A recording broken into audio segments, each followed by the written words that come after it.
Hello and welcome to Real Vision and the Defiant's conjoined canter through crypto coinage and the cacophony of crazy we call Web3. Daring to repeat themselves publicly by dallying with me in this delicate dance of digital didacticism is Real Vision's Elaine Lee, and I am sorry to say that pillaging my geographical playbook with wanton abandon as she has freshly arrived in the Netherlands, it's Camila Russo. Welcome to the Hey, Cami. Hey. It's grey, but it's very Dutch and flat. It's beautiful, I can't wait. So you've joined us in Europe, and Europe's been on the menu of late with the news that the UK government is looking at crypto regulation on stablecoins. Elaine, you are British to a degree. Yep. What's your take on this? Look, I think from what I'm just reading, it's just a little bit too late to become like one of the leaders in crypto assets, which is what they're trying to be. So the UK government puts out a press release on this, and they said government sets out plan to make UK a global crypto asset technology hub. There's three things to take note of, which is number one, stable coins are to be recognized as a form of payment in the UK. Number two, that this is part of a push that the UK is just waving to the world saying, hey, we're a global hub for crypto asset technology and investment. Don't forget about us. And I think number three is that they're working with the Royal Mint on non-fungible token. The Chancellor of the Exchequer, Rishi Sunak, said, it's my ambition to make the UK a global hub for crypto asset technology, and the measures we've outlined today will help to ensure firms can invest, innovate, and scale up in this country. We want to see the business of tomorrow and the jobs they create here in the UK. And by regulating effectively, we can give them the confidence they need to think and invest long term. This is part of a plan to ensure the UK financial service industry is always at the forefront of technology and innovation. Now, from what I read about this, it's just, I bet people and the big banks are just trying to make sense of this one, because big banks are usually advised that around 1 to 4% exposure into crypto assets is suitable for moderate risk investors. But of course, their clients would see headlines like HSBC buys virtual real estate in Sandbox Metaverse. So, seeing that that HSBC is buying chunks of land in the Metaverse. So, but yet they're not allowed to pull more than a double-digit figure with their asset of their assets. So it feels like it's a green light, but it's not quite there yet. But for me, I think as a wider outlook, it's just, like I said, a little bit too late has been done, and the UK has, to me, just not been as progressive as other countries like Dubai, the US, Hong Kong. When I go back to the UK, my friends and family just seems to have the patience of me dabbling into talking about the main cryptocurrencies, like a bit of Ethereum, bit of Bitcoin, but that's all as far as we'll ever get. So the idea of implementing NFTs and digital real estate assets is still very foreign to them.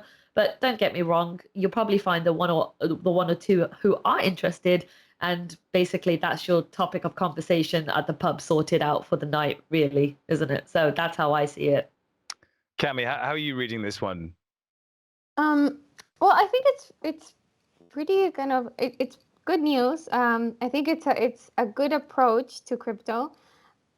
So before, let me just backtrack and why I'm actually in Europe, and that's because I was speaking at a conference on CBDCs, which was organized by the Bank of International Settlements and the National Bank of Switzerland. And so you have and what I got, and we can kind of get into it later, but what the general sense I got was fear from them. So they're at least open to talking about it because, they organized this conference, but it was a lot more about the risk of crypto, how to regulate it, than the opportunity.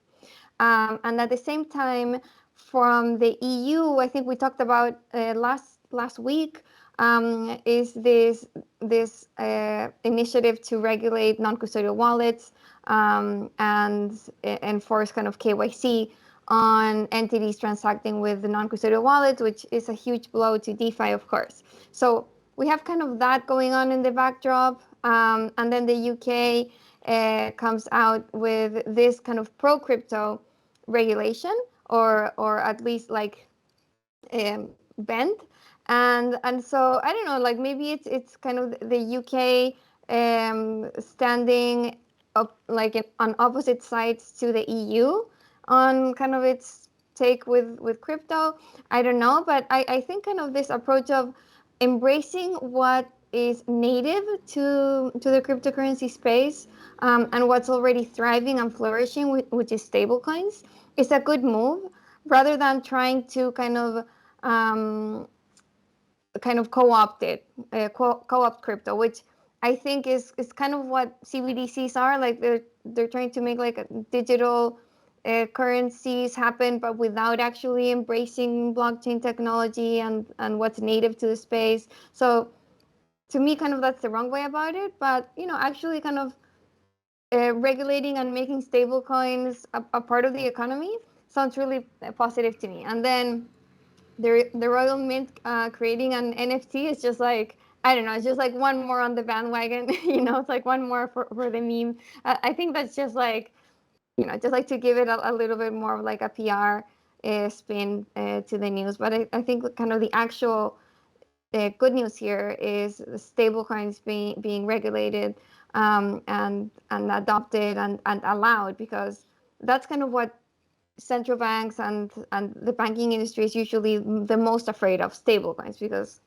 that kind of poses the biggest threat to them. So I think it's good news that the UK is taking this approach. And also, one more thing to add, I saw somewhere Britcoin, and I thought it was genius. I think they should like make their own like pound stablecoin and call it Britcoin. That's just throwing that out there. Well, there are so many pieces to this puzzle. I'm going to start with the Royal Mint one, because it's hard if you're not English to understand the rosy tinted glasses that come with thinking about the Royal Mint. Going and putting a postage stamp on a letter, it had had the head of the Queen on it, and these things, they were commemorative stamps that would come out. You get the Olympics one, and then royal weddings would have one, and you'd have these plates and crockery. Like my grandparents had just collected this stuff, and I don't know why, but it was just so resonant. So the Royal Mint, this august institution that is so quintessentially British, and it's like the BBC. There's things that are only found in Britain, and it's just so weird when you grow up with that. Thinking about that in the context of NFTs and everything I know about NFTs, I'm sorry, what? And I kind of wonder, who is the audience for this? Is it my grandparents? Are my grandparents going to be downloading a digital Royal Mail wallet and getting their NFT and showing it to me on their phone, going, "Hey, look what I got"? I'm like, it's just so strange. There's also obviously a Brexit story to all of this, which is the UK has, rightly or wrongly, tied itself up into all sorts of knots. Because 50.5% of the population voted for something they didn't understand. And so they are battling to kind of preserve London's status as, one of the leading global financial centers of the world. And there's often been talk, actually, of much of the financial activity that was in London moving to Holland, of all places, because the regulatory environment here in Holland is much more favorable. And so a lot of what's been going on in Amsterdam in particular is making the landscape here a lot more favorable for financial institutions to move to Holland to escape the Brexit idiocy. So this is very clearly a move on Rishi Sunak's part to promote the UK as a leading center of financial innovation. Easy thing to say, not such an easy thing to do, but there's no doubt that in terms of talent and financial talent, there's a lot of it in the UK. But what's really interesting is that set against this, you have the backdrop of this war in Ukraine. And I hear over and over and over from people that I'm connected to in DeFi, the issues that they're having are because the developers that they've hired are Ukrainian. You wouldn't believe how much of the talent that's working in this space comes from the Ukraine. It's unbelievable. So you have this kind of perception of what the UK is in terms of financial leadership, and then the reality of what it's actually like in the real world. And so I think a lot of the time people think that they can apply solutions that they've come up with from all of the things that they've done previously in their previous lives and make them work in DeFi and in crypto. And I think they're going to be disappointed. You have to really take a crypto native viewpoint on all of this. But I mean, Rishi Sunak, bless him, he stepped in and he'll get fudded senseless left, right, and center. Interestingly enough, when he tweeted about this, the usual mob of, the crypto Twitter jumped in and said, "Have you considered this coin and this coin and this coin? You should buy Doge, you should buy SHIB." one of the things they were shilling was a GBP stablecoin on Terra. And that is an interesting one because Terra's stablecoin UST has been highly successful. And they actually did a Korean won stablecoin first, and then they realized that the US dollar version was going to be a lot more successful. Will they do a GBP version that will be adopted? I don't know. Let's stay posted on that one. So that was a really interesting story, and one that Elaine and I could speak to from the heart. What else was on the agenda last week? Well, our old friend Elon was in the news. Elaine, can you talk us through this one? He just doesn't shut up, does he? If it's not one thing, it's another thing. Oh, Elon. Look, the man bought 9.2 of Twitter shares. That's about $2.9 billion. So that makes him the social media's company's largest shareholder. We saw a bit of I'm just going to stop you there. You said he bought 9.2. 9.2% of his shares. 9.2%. That's the key thing. 9.2. That's almost 10% of Twitter. Yeah. Boom. Yeah. Massive deal. Massive deal. So we saw a bit of public back and forth between the current CEO and him. And, Parag goes, I'm excited to share that we're appointing Elon Musk to our board. Through conversations with Elon in recent weeks, it became clear to us that he will bring great value to our board. He's a passionate believer, an intense critic of the service, which is exactly what we need on Twitter and in the boardroom to make us stronger in the long term. Welcome, Elon. And then, he diplomatically responds, looking forward to working with Parag and Twitter board to make significant improvements to Twitter in upcoming months. So lots more coming. And then obviously Twitter has a meltdown. My favorite is what's going around. They gave him his new title in the Twitter sphere space, calling him CMO, not Chief Marketing Officer, but Chief Meme Officer is what they want to call our new Elon. But look, it was only a matter of time, I think. And one must remember that Elon is one of the top 10 influencers Twitter. And in crypto land, he has about 80 million followers. And that's, quite a huge, significant amount. And then the most followed account is Barack Obama, actually, with 131 million. But look, a few weeks ago, my friend Hugo, who works for Twitter Comms, sent me an article from Hypebeast. And the headline was that internal Twitter data reveals how many people are tweeting about crypto. And I just read that again last night. And since 2020, there has been over 1 billion tweets about crypto alone. The US, India, and Indonesia tweets about crypto the most. But going forward, Indonesia? Me, did you say Indonesia? Indonesia, yeah. Holy crap. Yeah. That's a weird one. No, I don't think it is, because if you think about, like, Philippines is the country most active on Facebook. So I don't know, Southeast nations is just really aggressive in social media. Sorry, Meta. Southeast Asian nations are just so technological savvy and active on social media. But going forward, for me, it's going to be the edit feature. I mean, it was only, I think, a day before the announcement, Elon asked the whole Twitter world, do you want an edit button? So that for me is something that I'm looking forward to most of all. But look, billionaires, I find, love buying media platforms. So it sort of makes sense for Elon to hit this one, right? So the interesting part means, what is the future for Twitter here? And you got to think about, Twitter is famous for its memes, right? And what coin is heavily backed by meme culture and that Elon is a fan of? Dogecoin. And then ultimately this week as well, you saw a little rally for Dogecoin. So this is a story that I think is going to keep with us for the, over the next few months, and be interesting to see what changes he will make. Well, I think the big story here is about free speech. And Cami, do you have any thoughts on that? Yes, exactly right. I think that's the big story here. At least a big story in crypto land, right? Like I think all of us kind of in crypto Twitter have been seeing this rising, I guess, discontent about Twitter, banning people, blocking people, lots of crypto accounts being deplatformed. and that just doesn't sit well with the ethos of the space, obviously. So Elon Musk, being very kind of, a part of crypto Twitter, and outspokenly kind of pro crypto, pro the space, and with kind of ideals that you assume are aligned. Crypto Twitter immediately kind of assumed that this would be one of the issues that he would want to tackle, and sure enough, he came out with this question, asking people whether they believe that that free speech is that Twitter adheres to free speech. So I think that's a big question here. Like, will there be any change in Twitter policy regarding free speech? And with that specifically, it's Twitter's policies about who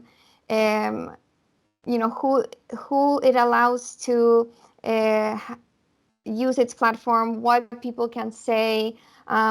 In general, there's this sense that people to the right of the political spectrum are more likely to get deplatformed, and there's like different charts that people have shared to this, and so that's kind of what I think crypto Twitter will be looking at. Will Elon have a say in this? Will there be any change? And I think it's an important debate. One thing to note is that there are already alternatives to Twitter, which allow anyone to say anything, except things that are clearly illegal, like inciting violence and like some forms of hate speech and so on. But other than that, platforms like Gab and a couple of others are already kind of presenting this alternative. And unless like I'm missing something, I think they haven't been very successful. Like they're not kind of really taking off to any kind of mainstream degree. All of crypto Twitter, which it's supposed to be kind of, I think, like their main audience, is still on Twitter. So I think that's weird. It's like, if people actually wanted a free speech platform, why don't they already move to the alternative? Maybe they just want Twitter to be like, to offer this and not move because they're lazy. I don't know. But I think, that's something to question there. Is it actually kind of a big deal, or is it more kind of, for a meme or like a narrative that people on crypto Twitter like to adopt? Well, I guess there's a couple of things to look at here. One of which is cancel culture and the degree to which companies like Twitter are pressured to act in the face of something that has happened, i.e. Trump. So Trump was probably the highest profile casualty of deplatforming. He said, okay, I don't like this, set up his own social media platform, Truth Social. He said, I created it to stand up to the tyranny of big tech. That was his big shill, and it's been an absolute disaster. And it's been an absolute disaster not because it's a bad idea, but just because, building a social media platform is actually quite hard, turns out. But there could be a way in which in the same way that you can have safe search on Google or on YouTube, you could have a safe search option on Twitter, so you could filter results or filter content. That might be one way to do it, or you simply set up a secondary platform. I think it makes more sense to have an opt-in to full free speech. And as you rightly say, Cami, there's nobody really wants the full undiluted version of the internet, because I think we would be horrified if we got it. And there's a lot of stuff that we don't get, we don't see it, and it's a good thing that we don't. And if you have children, you don't want them exposed to that stuff. So there has to be some element of opt-in to censorship of material on the internet, because otherwise we'd all go mad. But you also said, Cami, something that's clearly, and in that moment, you've also fallen into the same trap as everyone who tries to regulate this space, which is there can be no line, or there is only lines. You can't have it both ways. Someone has to be the arbiter of where that line sits and where we decide what constitutes hate speech, because for one person it might not be, and it constantly shifts. The attitudes towards homosexuals and women's rights change, and rightly so. But like No, where no, we no. are now, I think I don't think there should be like an arbitrary line, but I think like at least in the US there's just like it's very clearly said like what is legal and what's not, and to me that's the only line that that there should be on social media. I believe like I believe in like 100% free speech unless you're breaking the law, and I think to me that's the only line basically. And I think in the US there's like laws around it, and I'm sure there's like different types of laws for hate speech in other countries, but I don't think there should be an arbitrary line placed at all. So yeah, just to clarify my position, because absolutely no. yeah, and I struggle with this as well, because I self-censor. I very much do self-censor in terms of what I say on Twitter, and I have fairly careful guardrails around it, because I don't want someone coming and mugging me in the street for being connected to crypto or NFTs. Elaine, do you have any thoughts around kind of free speech and what we should and shouldn't be saying? Look, for me personally, Twitter is a vomit of everything, right? I just use it for work purposes. So again, it's going back to your point of self-censoring. It was a place where I take in information. I don't really put personal sort of feels about how, my outlook on what I think about the world on a regular basis. And it's just Twitter for me is very noisy. And look, if I can be less quiet on it, I would actually prefer that route. But it's part of my job to be in the cryptosphere to understand what people are saying and reacting and responding, and I love it as using it as a tool like that. But for like my own health and sanity, the less of it for me, the better. So I just think, in terms of just free speech, it goes back to self-regulation and self-censorship to me. You know how much you put out there yourself, and to me, Twitter, we do need a sort of more decentralized Web3 version of it. I think, people are using it a little bit like Meta.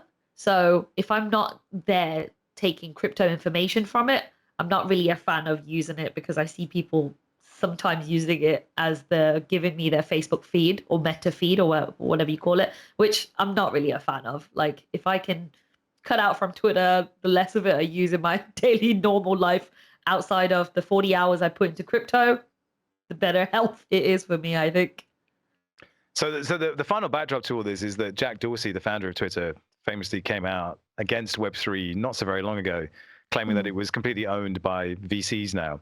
And so we have this huge tension. Like we're seeing Instagram do NFTs, we're seeing Twitter do NFTs, we're seeing Twitter attempt to integrate or adopt some of the Web3 ideas. It's going to be fascinating to see who gets it right and who gets it wrong, and also to see what Web3 can come up with to draw people into a very different way of doing things.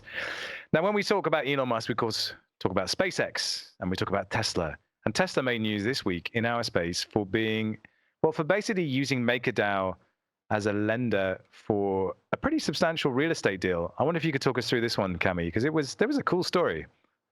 Yeah. It was really surprising story. Like you wouldn't expect to see like Tesla and MakerDAO like on the same headline. And so we have this story on the Defiant that you should check it out. And what happened here is that MakerDAO is working with a lender, and that lender just works with traditional brick and mortar companies. And so what this lender is doing is using a collateralized loan on MakerDAO to finance some of Tesla's operations. I think it's really kind of that's where MakerDAO has been wanting to go forever. Like if you talk to Rune, that's kind of the holy grail for them, or at least for part of the team. This bridge between DeFi, on-chain finance, and real world, making a real world impact. And so, things like Centrifuge are part of this. And now this lender who I am kind of spacing on the name. It's Success Capital. Success Capital. Right. Yeah. Success Capital. Yeah. Success. It's a clever one. That Success. one. Success. There you go. Yeah. Very good. Very good. Yeah. Very good. Yeah. Very They good. spend a lot of money on branding consultants for that one. Yeah. So that's part of this like broad bridge between kind of with a real world strategy. So yeah, I don't know. I think it's pretty mind blowing that it's actually happening so quickly and with such a like well-known company. Can you say validation? Yeah, MakerDAO, if you didn't know, is the entity that came up with DAI, which is the most famous stablecoin that isn't backed by US dollars. It's backed by Ethereum. So you take out a loan in DAI, but you back it with Ethereum, and you have to over collateralize. And one of the challenges for DAI has been to attract a more diversified basket of collateral to the platform. And one of the things they've been talking about are these RWAs, real world assets. So bringing in the possibility of having under collateralized loans into MakerDAO. That really would open up the platform and the decentralized method of lending and borrowing to a very big audience. And so you were kind of expecting there to be some poxy little deal somewhere, like somebody like took a car loan out, but no, they just came bam with Tesla. That sends some shockwaves. It probably doesn't feel like a big deal outside of this space, but in the space, this was a big one. And it's this huge validation of something that was actually it was quite controversial, this idea of bringing non-crypto assets into the Maker universe. But, if they make it work and they bring in a ton more liquidity, then everyone will be happy, I think. So, Elaine, do you have any questions? Do you have any thoughts? Do you have any, I do. Like, what is this? What is it all about? What does it mean?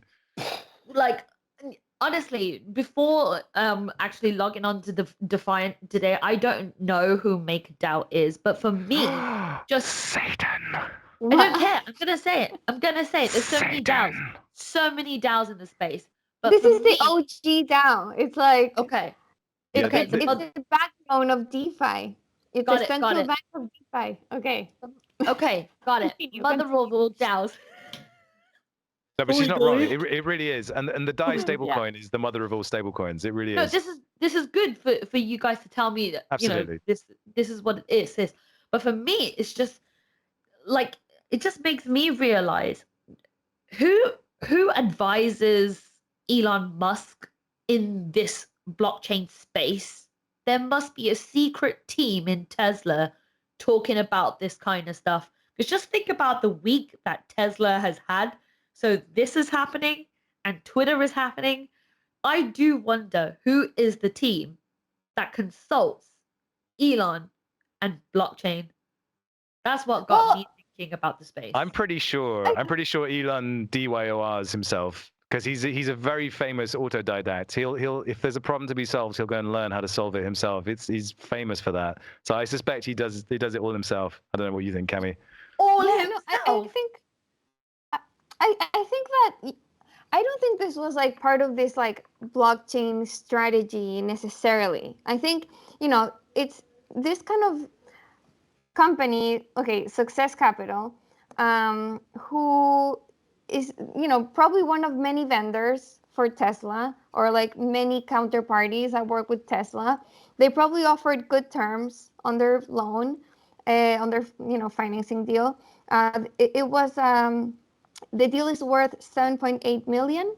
And, this firm probably got good terms from their MakerDAO loan. And that was basically it. And I would imagine, okay, 7.8 million is not like, pocket change, but it's not a huge amount either for, I guess, like a company like Tesla. So I think, just like putting things into perspective, I think it was like about getting good terms on a deal, on a financing for a loan that was big, but wasn't like, a huge thing that probably didn't need like many levels of approval. Maybe Elon doesn't even know that this is going on. Maybe like this was something that just like their like finance team did and were able to get approved quickly. So yeah, I don't know. I think this is like actually blockchain and DeFi working like it's supposed to. It's not about like some PR stunt that Tesla is pulling to say blockchain. This is actually, a financing company using MakerDAO on kind of the back end, and just like offering good terms for this big company to like finance their new repair and collision center, and that's basically it. Which I think is better news, than if it was some part of this like blockchain strategy. Yeah, it's just a normal thing. It's just it was facilitated by blockchain, and it was also facilitated by a project that has really been one of the leading voices or has led the way. It was really the birth of DeFi with MakerDAO. It really is kind of fun to see that. I forget now, it's easy to forget how long DeFi has been around for. It's been around for some time now. Anyway, it's time to move to the final story of the day, and I get to bring out a prop. There it is. It's a Ledger Nano S or X. And it is the subject of our story. The Ledger has partnered with the Sandbox to promote crypto education in the metaverse. Ledger, the French company that builds these things, hardware wallets that everyone should own, and they are moving into the Sandbox to do metaverse education. This is a story that's kind of close to our hearts because we actually made films for Ledger and with Ledger for over a year. So we know the team pretty well, and we were part of that education initiative that Ian Rogers, who is the experience officer at Ledger, had put together. So, Cami, how do you read this one? Do you think this is just another empty Sandbox partnership, or do you think there's something here? I don't know if it's empty or not, but I think it's just useful, for people, in this community, to be using a hardware wallet. I think it should be more common, and people should be getting used to storing their crypto that they're not using in something like Ledger. So I think it's a great partnership, just like thinking about from a safety perspective and kind of like onboarding perspective. I think it was a great move. Elaine, what's your take on it? I think it's all about the education initiative, which I think is the most important thing. I think, Ledger being one of the world's largest providers of hardware crypto wallets, and Sandbox being one of the most popular community-driven platforms that lives on the blockchain. So put two and two together, this is sort of inevitable. But, it's not much interesting story because it's just a partnership. But what I sort of told myself and reminded myself that just to ask a question of like, who is Ledger as a company? So I just did a little research, and they're a company that's been around since 2014. Over 15% of the world's crypto assets are secured through Ledger. Headquarters is in Paris. They have offices in London, New York, and Singapore. So they're a global company. And I believe they have a team of just over 500 professionals that's developing their products. So I think in terms of growth, there's lots of happening for this company, but only 500 people to educate this whole crypto space. So there is, a lot of room for them to grow. So I think with so many people onboarding onto crypto, many partnerships like this need to be made. I really love how they carefully only select their partnerships. So even with certain NFT projects that are backed by good sturdy founders like Women Rise, they've partnered up with Ledger. On-Chain Monkeys, they've partnering up with Ledger, and just people who are really serious about educating people and be safe in this space, which I think is very important.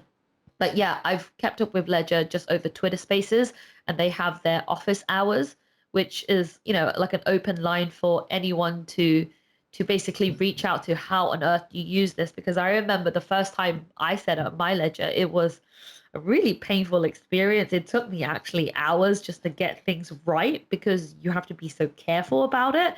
So it's a company that's been around but still very new to people. But I'm glad they have like an open line of communication for people to reach out to. And anybody's watching who owns crypto assets should have a ledger, period. Or at least some kind of hardware wallet or some kind of solution for your private keys. I've actually been looking into a more robust solution. I'm looking at engraving steel blocks and those them plates. Yeah. Like Where succession planning. Well, that's the thing. Shouldn't answer that. The simple truth is that the more time I spend making videos, the more of a target I feel on my back, honestly. And it's starting to become there are so many hacks, right? There are so many things going on. Like I revoke permissions daily now. It's just a habit. And so, I think Ledger's message is that people who are educated about crypto buy ledgers because they understand the risks and they understand the necessity of operational security, OPSEC. So I think it's interesting. I love the fact that they're going into the metaverse. Sandbox is one of those things where it's just like this mythical place that nobody can play. They've had alpha season 2 and that's it. Like you still can't play anything there. There's all this promise of the Sandbox, but it's like, well, what is it going to be? And I guarantee you that when it launches for real, it will be disappointing because these things always are. It just will be. So there's this huge amount of kind of hype around Sandbox and Metaverse and building, voxel avatars and everything to go into the Sandbox. But there's no doubt that they understand that you cannot simply launch what is effectively a TV channel or an entertainment channel unless you have good shows ready to go. And look at Apple. Apple launched what they hoped would be a rival to Netflix. And they launched with some okay shows, weren't amazing.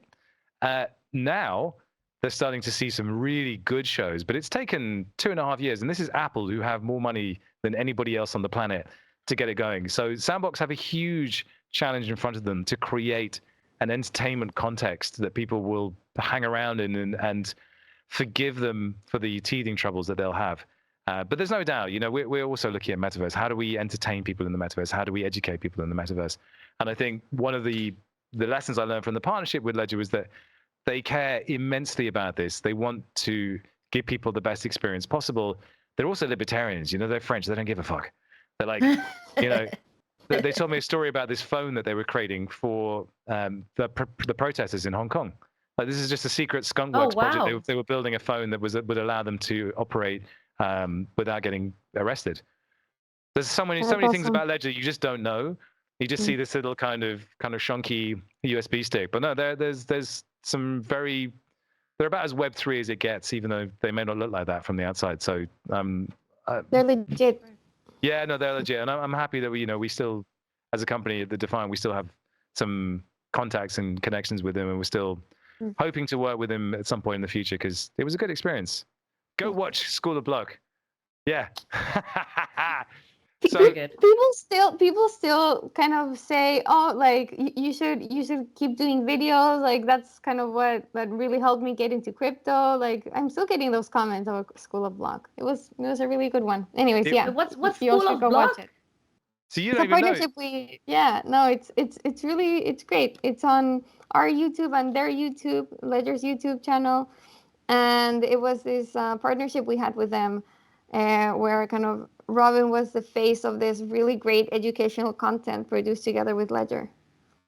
Yeah, so we basically took foundational concepts that weren't really DeFi so much, and then kind of did a fun journey through them and put it out weekly. So that's really it for the main stories we had on our plate this week. Is there anything else that has sort of popped up in the last 24 hours for you, Elaine? No, I'm just keeping my head down, recovering from various NFT parties I've been to. Obviously, I went from NFT LA, got kidnapped by a bunch of monkeys to go and attend the Grammys.